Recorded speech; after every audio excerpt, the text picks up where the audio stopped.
Hi, y'all. It's Alex, the Best Places social media manager, and you're about to watch Victoria interview Jason, a Best Places user. In the interview, they discuss his experience in Asheville, North Carolina. Enjoy.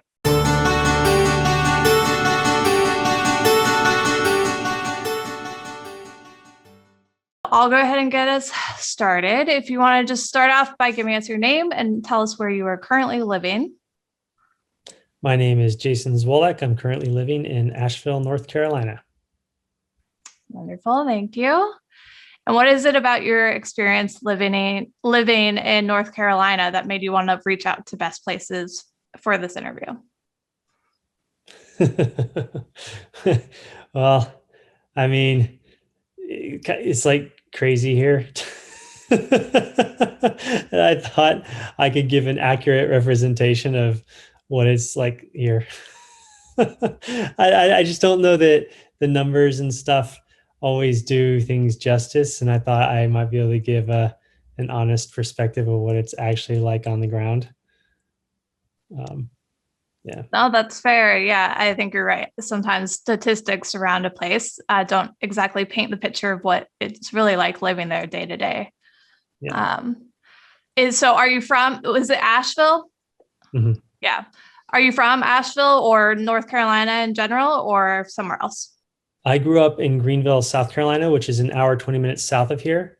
So Asheville has actually been part of my life for basically my whole life. I visited the city since I was 8 years old. And this is my second time living here. So I've been here for 1 year this time, but I lived here back in 2009 for like almost 2 years. And and I've been visiting the city my entire life in between the times I've lived here too. Great. So it must feel like home at this point. Yeah, exactly. It feels like home. I'm very familiar with the city. I know it really well, as well as the people and how it's changed over the decades too. Hmm. Yeah, not as well as some of my friends who've actually lived in the city for like their whole life. Because I haven't lived here my whole life, but I do know it pretty well. Great. So you said you've been visiting since you were 8 and lived nearby, only an hour and a half away. Have you lived anywhere else in your life outside of the Carolinas? Mm-hmm. I lived in Blacksburg, Virginia for 13 years. I lived in Portland, Oregon for 3.5 years. And I kind of sort of lived in Montreal, Canada for like 3 years, but I never had Canadian residency. So I was only allowed to live there part-time. So I basically would go there for 6 months on, 6 months off. I mean, not exactly 6 months. I do like 3 months on, 3 months off, 6 months on, whatever, for 3 years to satisfy the immigration requirements. I did that for 3 years. And I actually lived in Budapest, Hungary for a while. If I lived anywhere else? No, can't think of any place. No, I visited a bunch of other places, trying to decide if I was going to live there, but I never lived any other place. Nice. Well, that's a lot of variety right there. We're actually based out of Portland. That's where I am. So it's nice to hear you've spent some time here. What out of all of those moves, which one maybe felt like the biggest move, whether that was the change from one place to another, the move itself, adjusting? Oh, definitely going to Portland, Hmm. because I drove from Asheville across the country. I stopped in Austin to check out Austin as a potential place to live, in Denver, Colorado to check it out as a place to live. I spent some time in Austin while I was there. I didn't just like stop for a night or two. I spent, I don't know, 2 weeks, I forget. And in Denver, I don't remember how long I spent in Denver, but at least a few days, maybe a week. I don't remember. I have a cousin that lives there. And then I stopped in Salt Lake City but not really to scope it out as a place to live, just because I have a friend there. And then I finally made it to Portland. But I remember the cross country trip being like, wow, I'm really far from home. Like driving through nothingness for so long. And I had flown out to like California before, but it's a whole different experience to drive across the country and just see how far I actually was from the East Coast, which is what felt like home. Mhm. That was a big shift. I mean, distance wise itself, it's a big one. But did you feel like as you were making those stops across the country in Texas and Colorado, did it feel like it was gradually shifting from one coast to the other at these different stops, or just you noticed the big change once you got to Portland? There was definitely shifts going on, but I think the final drive from Salt Lake City to Portland was, I mean, there was something that happened there because there's not a lot there. It was just like open desert. So it's not like it really, it's like I was just driving through nothing essentially, just desert. And then finally I entered the gorge, the Columbia River Gorge. And I remember it was kind of, I had a couple moments in my life, just like me, I can only think of two, and this was one of them, where it's like it reminded me of like the Chronicles of Narnia, where they go into the wardrobe and they enter into another world. Mm. And it's like that Columbia River Gorge Drive was like that. It's like I was in desert, I enter the gorge, and I'm in this lush green gorge with a river, and it's like there's no way out, and it's like it's just narrow passageway, and it's like I'm going in, and then I come out, and I come out the other side, and I'm like, I'm in Portland. Whoa. So it was really like going into another world. Mm. And I mean, it really was. And when I actually drove into the city of Portland, you know, there was like the Max.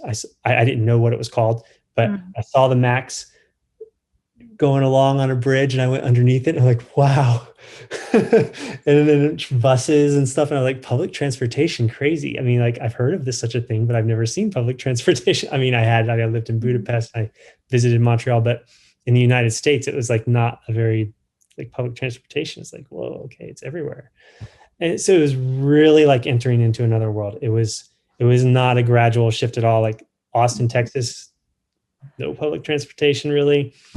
Denver, no public transportation. And then this whole experience of like going through that gorge and opening up into Portland. I mean, it was really something. Mm. Yeah.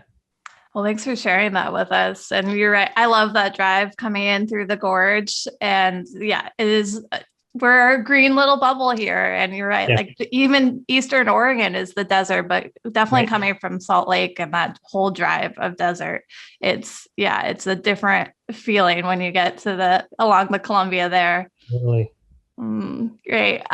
So of that move and experiencing that kind of change, if anyone else were to undertake a similar move, is there any recommendations you would have for them or tips or advice?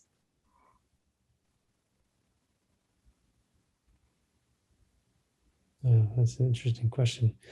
Any other tips or advice I would give to them? I mean, just what comes to mind is do it. I mean, for me, it was like an experience of a lifetime to go out. Because I had nothing. Like I sold all my stuff and put what little things I had left in storage, a 5 foot by 5 foot storage unit. It was the smallest one I could rent. It wasn't even full, it wasn't even close to full. And then I just had what I could put. And the only things I put in there were things like photos, like things I didn't want to get rid of and stuff. Mm. And I just had what fit in my car that I really needed, like clothes, you know, and my dog and some dog food and like my laptop and, you know, such little amount of things, like a sleeping bag and a tent and air mattress, and maybe a cooler for some food or something. And that's it. And I just went, right. And so I think what I would say to people is it's worth it. Do it. Like find, to explore, discover, find something new and different, like get out of your bubble and discover another world, whatever that is. Like maybe that people aren't interested in Portland. It's fine. Okay, what is it you're interested in? Go find that place and discover it, because it was worth it for sure. I think that's great advice. Yeah. And I'm glad the experience was really positive for you. Is there anything, maybe looking back at the experience, that was not so positive? Portland is an expensive place to live. So that was hard.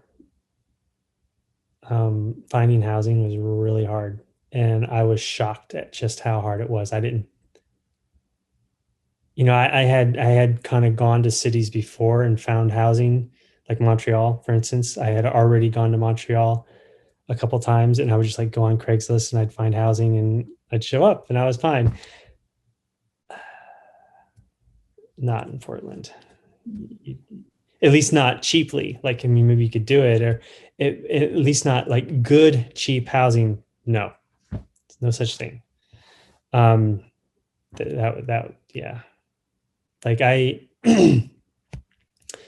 when I went so the previous summer I was in Montreal, like just before I went to Portland, I had a 2-bedroom apartment, all utilities included, in the best neighborhood in Montreal, for $890 furnished, $890 Canadian a month. Oh, And wow. it was a temporary lease for 3 months, just for the summer, the best time of the year. Mm. There's no way you get anything even remotely close to that in Portland. If you're something like that in Portland, I mean, you're looking at like maybe $3,000 a month or something silly, minimum $2,000 a month. Yeah, no way. And that wasn't that hard to find. Like, there were things like that all over Montreal. I just had to pick the one I wanted in the location I wanted. What year was that you were there, when you were there before Portland? 2011. Okay. Now, if you go to Montreal now, I think it would be a lot harder to find that, but you can still find things like way cheaper than Portland. Yeah, that's impressive. I mean, even with a little bit of a time difference from now, still, yeah, you wouldn't find that here. And I would say that Montreal is an equally good city to Portland. It's better in some ways, not as good in others, but I think the difference, this housing thing in Portland is crazy. It's kind of a nightmare, and Montreal just doesn't have that problem. I think they figured out the housing situation in a way that Portland probably never will. That's interesting. Thanks for bringing that up. Okay, so we've talked a little bit about your move to Portland and touched on what it was like in Montreal. Circling back to where you are now, what are some things that you like about living in Asheville? Sorry, yeah. Apologies. Yeah. Ashland is south of Portland. Yep. It's easy to have that slip up. Asheville, what are things I like? Oh man, the weather. That's one of the reasons why I'm here, because Montreal is freezing cold. Even right now in Montreal, they're still getting leaves on their trees. In Portland, it's still cloudy in Portland. We have sunshine and 80-degree weather. Not today. Today's cold, but that's just an anomaly. It just happens to be cold today. But yeah, it's sunny and warm a lot. That's nice. What's cold right now for you? 55 degrees in the morning, but it's going to be in the 60s. It's already in the 60s. Right now it's 63. Okay. Not bad. and it's a little cloudy at the moment, but the sun's also peeking out. So, yeah, it's pretty nice out, actually. Nice. Okay, so it sounds like the climate of Asheville is a big draw for you. Is there anything else that you specifically would call out that you really enjoy about Asheville? Yeah, actually, there's a lot of things. I mean, the mountains, it's in the mountains. So almost anywhere in Asheville, if you just walk outside, you might have to walk 10 or 20 feet. You're going to see mountains. There's mountains. It's in the mountains. So it's nice to see mountains everywhere. I like that. Just last night, I walked 50 feet from my house and I saw just gorgeous sunset over the mountains while walking my dog in the evening. So that's really cool. And also they have lots of music, dancing for a city of this size. Nothing compared to Portland, but as far as like per capita music and dancing, it's probably actually the same as Portland. Nice. That's really nice too. And also the city, because it's so small, I mean, you can get anywhere in the city in like a 10-minute drive, no That's matter where you live in the city. Unless you live outside the city, in which case, well, maybe you have to drive 20 minutes or something like that. So those are some of the things I like.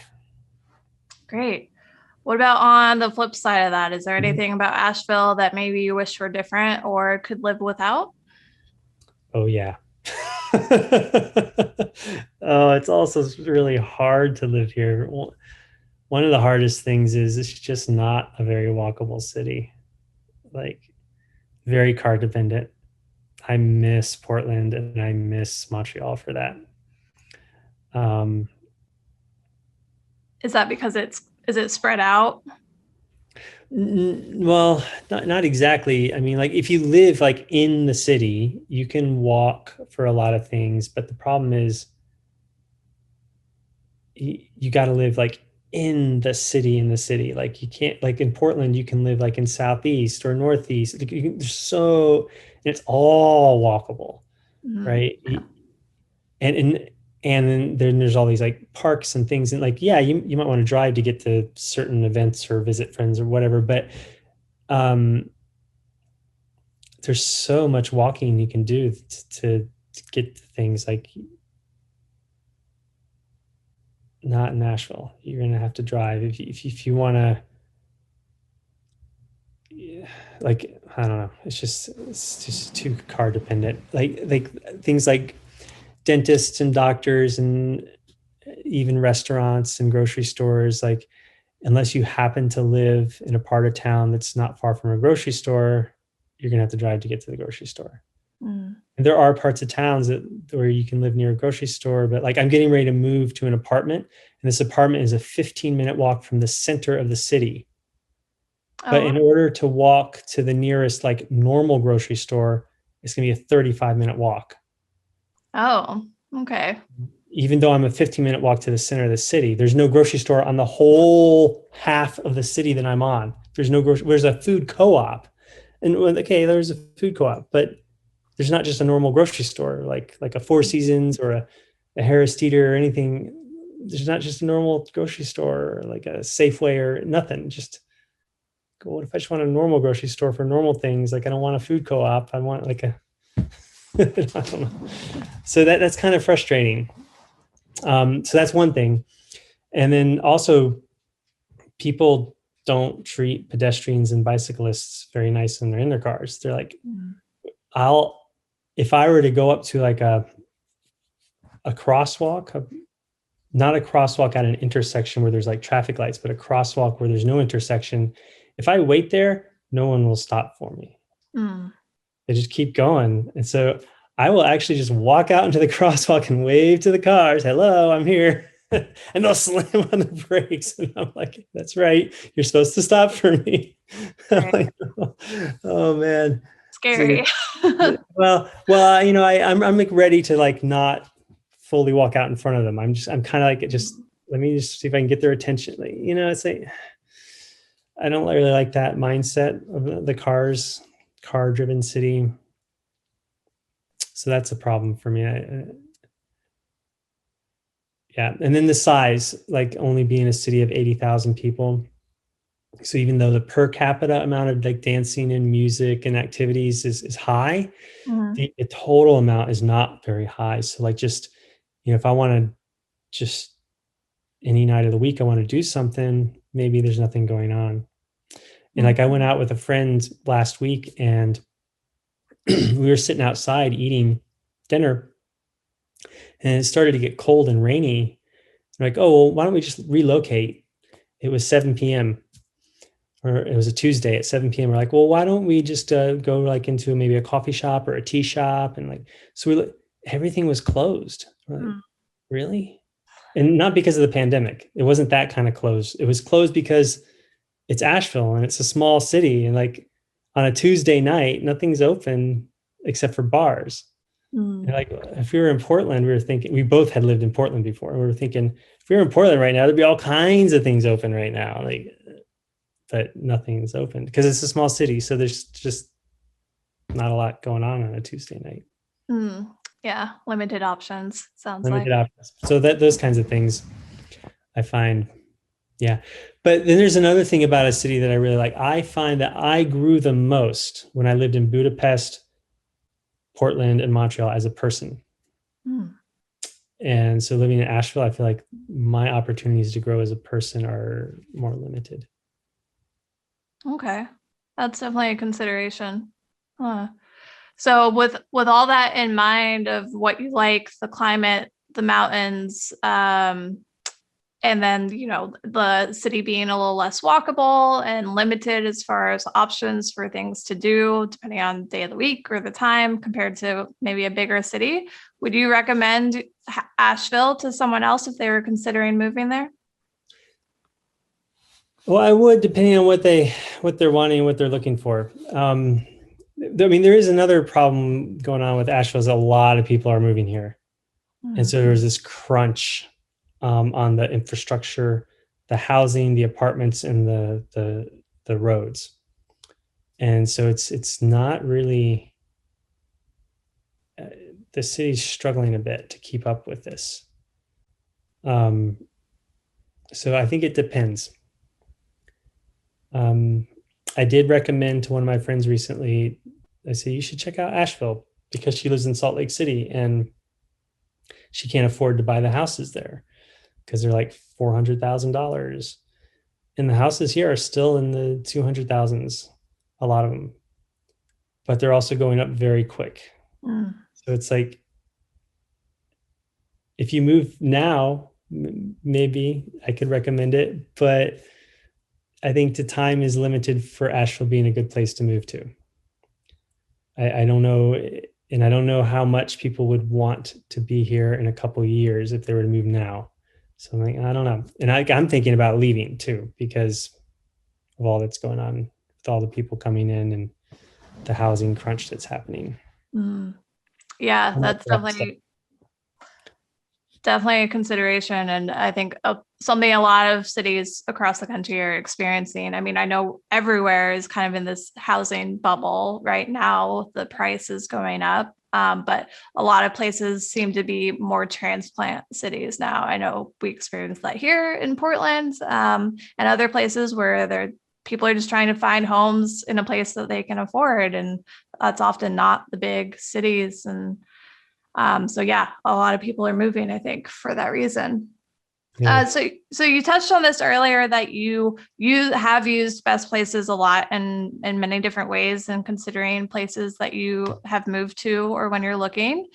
Is there anything else you wanted to share about how Best Places and the website has helped you?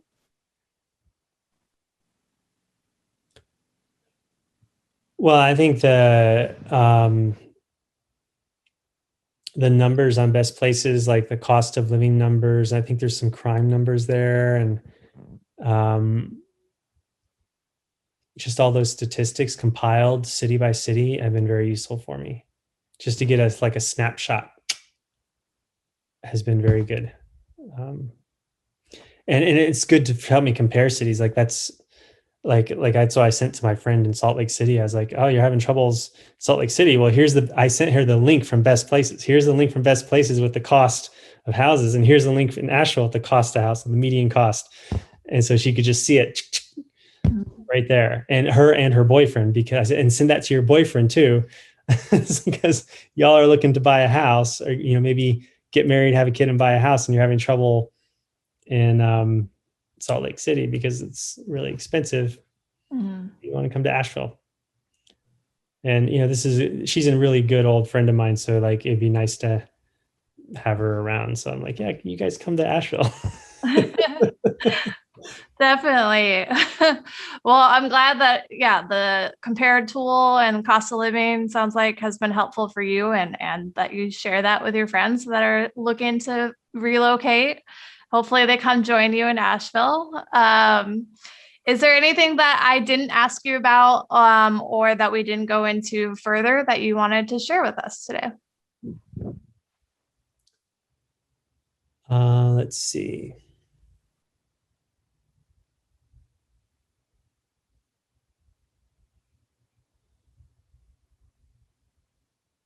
No, I think that's good. I really appreciate the work y'all are doing. Thank you. Yeah, we appreciate hearing that. And I definitely, coming from the social media team, that we super appreciate you taking the time to meet with us and to share this. We hope you enjoyed that interview. Don't forget to like and subscribe and ring that notification bell so you know when we upload new videos. You can also follow us on social to keep up with the team and what we're doing. All of that will be plugged in the description. Leave a comment below telling us what you thought of the interview. Thanks for watching, and we'll see you next time.